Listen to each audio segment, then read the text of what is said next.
আসসালামু আলাইকুম ওরহমতুল্লাহ। আপনারা সকলেই ভালো আছেন? যে আমরাও আল্লাহর রহমতে আপনাদের দোয়ায় খুবই ভালো আছি। আমাদের প্রথম ভিডিও যেটা কিচেন ট্যুর ব্লগ 1 ছিল, সেটা আপনারা খুবই সাড়া দিয়েছিলেন এবং আজকে আমরা শীতকাল উপলক্ষে দ্বিতীয় কিচেন ট্যুর ব্লগ নিয়ে চলে আসছি। সাথে আছে আমার রান্নার গুরু, আমার শ্রদ্ধেয় শেফ ইন্টারন্যাশনাল জনাব নাফিস এবি। স্যার, আপনি কেমন আছেন?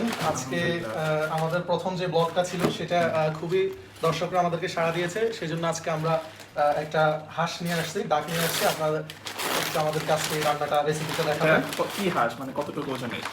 এটা হচ্ছে দেশি ডাক, আর এটার ওজন হচ্ছে 900 গ্রামের মতো। দেখি হাঁসটা কেমন হয়েছে। ও, হাঁসটা অনেক ফ্রেশ মনে হচ্ছে। কোথা থেকে নিয়ে এসেছেন? এটা আগুড়া থেকে। ও, যাক, ইনশাল্লাহ আমরা তাহলে রান্নার জন্য চলে যাই। আর কি সাথে আর অন্য কিছু এনেছেন? হ্যাঁ, সব অ্যারেঞ্জমেন্ট আছে এখানে।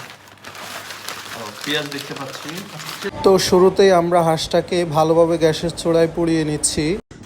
আমাদের কিচেনে নতুন একজন সদস্য যুক্ত হয়েছেন, সে আমাদের কাছ থেকে রান্না কিভাবে করতে হয় সেটা শিখতেছে।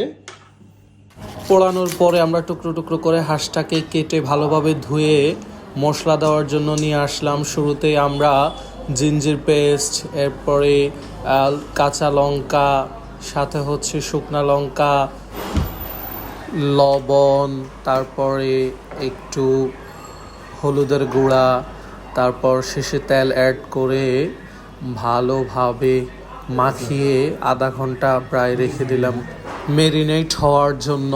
তারপরেই আগুন জ্বালিয়ে চুলাতে উঠিয়ে দিলাম, আস্তে আস্তে নাড়তে থাকলাম। জোশ হচ্ছে আর রান্নার স্বাদ নিচ্ছিলাম। একটু পরেই ধোঁয়া উঠতেছিল, আমরা ওদের আগ্রহে অপেক্ষা করছিলাম। আমাদের রান্না শেষ হয়ে গেল, আমরা একটু মাংস রেখে দিলাম সকালে পরোটা দিয়ে খাওয়ার জন্য, আর বাকি মাংসটুকু আমরা গরম ভাতের সাথে খাবো। বলতে হয় আমার স্যার নাফিস স্যারের হাতে একটা জাদু আছে, না হলে রান্না এত মজা হয় কিভাবে। দুজনে আমরা পেট পুরে খেলাম। কি মজা লাগলো!